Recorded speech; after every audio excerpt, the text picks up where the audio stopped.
I consider myself a paranormal investigator. I don't like to brag, but I've been to many locations. Some by request of a person in distress, and I have to say, I've become quite knowledgeable about the subject of ghosts. I've made use of the different tools invented for this kind of field of study: EMF, electromagnetic field detectors, EVP, electronic voice phenomenon recorders, spirit boxes, etc. All of which have been used on my group's investigations. However, sometimes you feel the need to travel lightly. Sometimes, it's best to do what we call a dry run, where no high-tech equipment is used. In a run-through like that, you rely on personal experience and nothing else to confirm among those present with you what may be haunting the area. It was this one particular dry run that made us regret not bringing any equipment. That one night at Stony Church Cemetery changed our lives forever. We piled into my friend Kyle's 97 Camry at about 9 o'clock at night. My 4 friends and I were ready to set off on another exciting night of ghostly encounters. George sat to my right, and his girlfriend Carly sat to his right. We all squeezed rather uncomfortably in that back seat. Kyle drove, with our friend Peter in the passenger seat. After a quick stop at the gas station for some energy drinks and snacks, we were en route to Stony Church Cemetery with smiles on our faces. You could probably hear the stereo pumping heavy metal out of our car from blocks away. That is, until we neared the eerie graveyard. As we rounded the left turn down Peaceful Way, the foreboding stones of those unfortunate souls who passed became clearer. Our headlights spilled out across the road in headstones, playing like found footage through the windshield. Kyle dulled the music to a hum. Hell yeah! Kyle was beaming from ear to ear. Here we are, boys. Hey! Carly Huff glared at him. Whoops, sorry. And men. Kyle smirked at her through her rear view.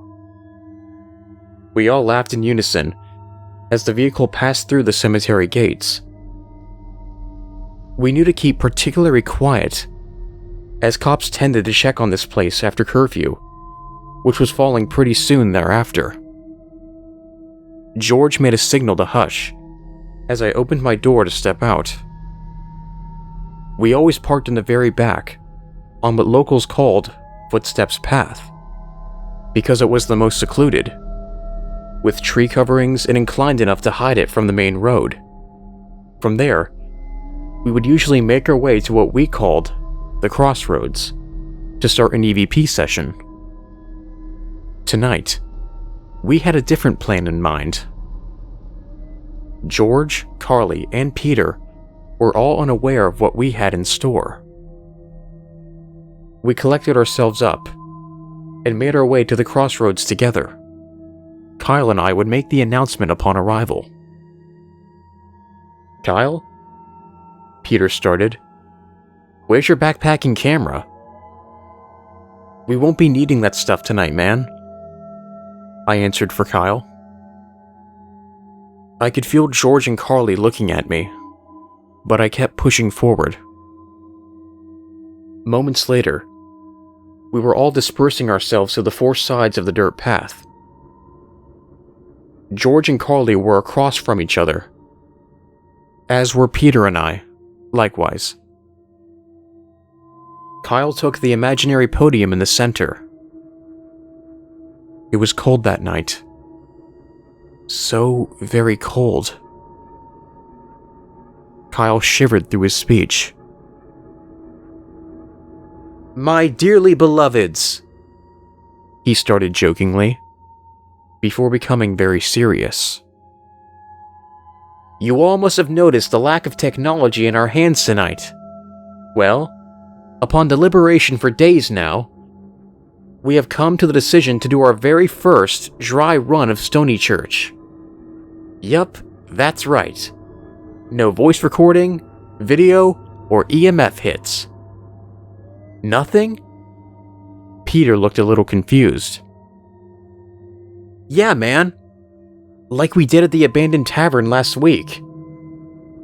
Nothing but the ghosts and us tonight, Kyle stated excitedly. How should we start then?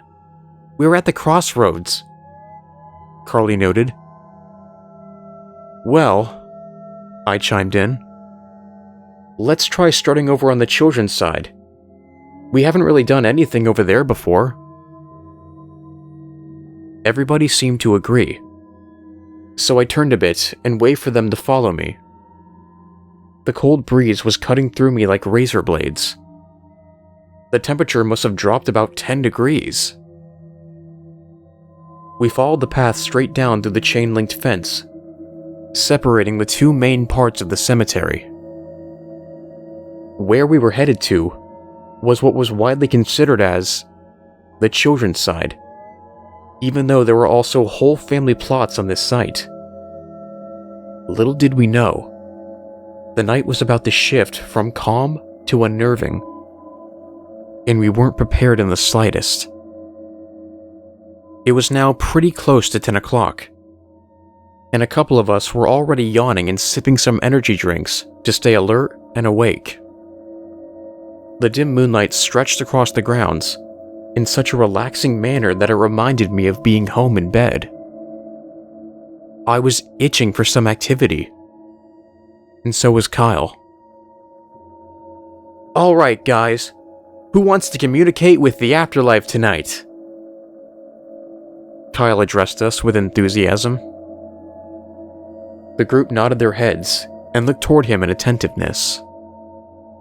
What do you have in mind? George asked. Well, I figured if we begin with a couple simple questions, we can get a feel for who we're working with here. I'll start. He cleared his throat. Hello, my name is Kyle. I have my friends here with me tonight. Who is here with us? We always let a few moments go before continuing on, even without an EVP recorder. We treat every investigation with the same urgency and professionalism. Okay. I broke the silence. I'd like to add that you don't have to speak to us. If you could just give a knock on a tree or any other kind of sign that you're here, we would appreciate it. The silence loomed over the cemetery, as barren as the rickety oak trees that hovered above the stones. Kyle wrinkled his nose a bit, and scratched the back of his right leg with his left foot. I knew this as an impatient gesture on his part. Kyle was a fantastic paranormal investigator, don't get me wrong. I love his pride in this type of work, but it's his impatience, though, that sometimes impeded results. That's why I like these dry runs. There wasn't any physical evidence to contaminate with arguments and silly oversights. I have another idea, guys. These are supposed to be the spirits of children, right? How about we play a game? His eyes were glowing in the moonlight. I could just feel his aspiration pouring out of his retinas through the reflections of the night sky. I don't have a problem with that. How about a little game of tag? Carly suggested. I was thinking hide and seek. Kyle looked back at Carly and smiled. She grinned and nodded. So did the rest of us. Carly and Kyle both had gone to a different high school and elementary school together, and they shared a friendship quality that seemingly bypassed the rest of the group. We all met in junior high, but the history they shared was different. watching them investigate together sometimes was a trip. It felt like watching one of those paranormal TV shows on Discovery. This sometimes made George a little irritable, having to observe this obvious connection between his girlfriend and a different guy. A close friend nonetheless. Great, George scoffed. Children's games are my favorite. Don't worry, dude, Kyle assured him. I'll play. Just keep your ears open and let me know if anything happens. George just shrugged and held Carly's hand tightly. Kyle placed his belongings down on the ground by a decent-sized shrub next to a cement land mixer. He cleared his throat and covered his eyes before beginning to speak. Okay, all of you hide. I'm it. Kyle changed his voice to a high-pitched, honestly horrible, imitation of a small child's voice. We all couldn't help but snicker under our breath a little. 1, he squeaked as he began to count, still continuing with his eyes shielded under his left hand. I gasped a little bit. I think I heard something to my left. The pitter-patter of little feet, maybe. 2. There again. It almost sounded like little sneakers darting across the ground. Or a small animal. 3. I looked over at Peter. He was also looking to my left, and he nodded toward me to confirm that I wasn't hearing things. 4, 5, 6, 7. It wasn't just to my left. No. I could hear the sound coming from my right as well. Also behind me. The cold, sharp breeze was lightly cutting through my clothes again. I shivered at the thought of little spirits sprinting around in a circle. That was just it, though. I think we were surrounded. 8, 9. The pattering slowed to a stop. 10. Ready or not, here I come. Kyle switched on his little blue LED flashlight. He was ready to begin looking for the children now. The chills up my spine were now replaced with exciting tingles. This was actually pretty cool. Kyle? Peter seized to get his attention. What? The whole time you were counting, it sounded like the children were running around us. I think they were looking for hiding spots. It's true, man. It was pretty awesome, I confirmed. Kyle turned toward me and back at Peter. We were all beaming with excited grins now. What are you waiting for, man? George looked less disinterested now. Go find someone. Kyle walked toward a larger stone, tiptoeing and pointing his light at the ground. As he neared the headstone, he turned his back toward us, holding a finger to his lips, advising us to keep silent. He squeaked his childish tone of voice again. I found you, he cried out, shining his light behind the stone.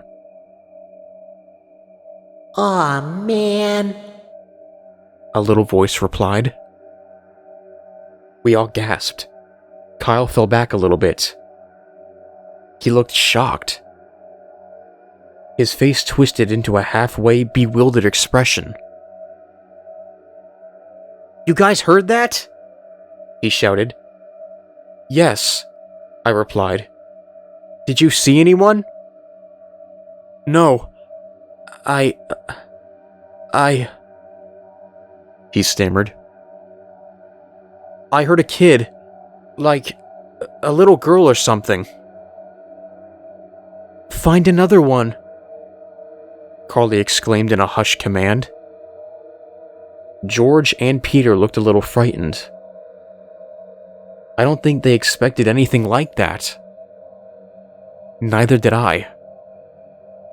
We also didn't expect what would come next. Hold on. I know this is a dry run, but let me grab my phone, I insisted. I think we need this evidence. Something like this? I don't think anyone has ever real caught a ghost playing hide and seek. Kyle hesitated to reply, but he eventually agreed. I took my phone out of my sweatshirt pocket and opened up the camera app to begin. I hit record, and the flash turned on. I gave Kyle a thumbs up. Okay, I'm gonna find another one. Come out, wherever you are. He walked toward a tree a bit further down the column of stones. I think I see you. He shined his light at the tree. We gasped again. We saw a small outline of a body standing there. It's back to us. Kyle stopped in his tracks.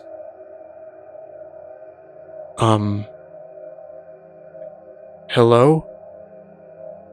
He took a step back just a bit. Suddenly, it darted straight ahead. It ran with its back to us, all the way toward a large, garage-like building. We all stood there blinking. I don't think we spoke for a straight 2 minutes. What just happened? Was that a kid? Or... Peter finally said something. Kyle and I looked at each other, shrugging, mentally scratching our heads. I mean, we thought it was probably an actual kid because of how real and physical it looked. Maybe it was a spirit, but there was no way of telling. Wait, my phone. I was filming. My phone, wait, where did it go? I began frantically looking around at the ground. I was holding it, and I didn't recall dropping it or anything. What the hell? Tell me you didn't lose your phone, man. Kyle facepalmed. Tell me you caught that on video. I don't know. I don't remember putting it down, but it's not here.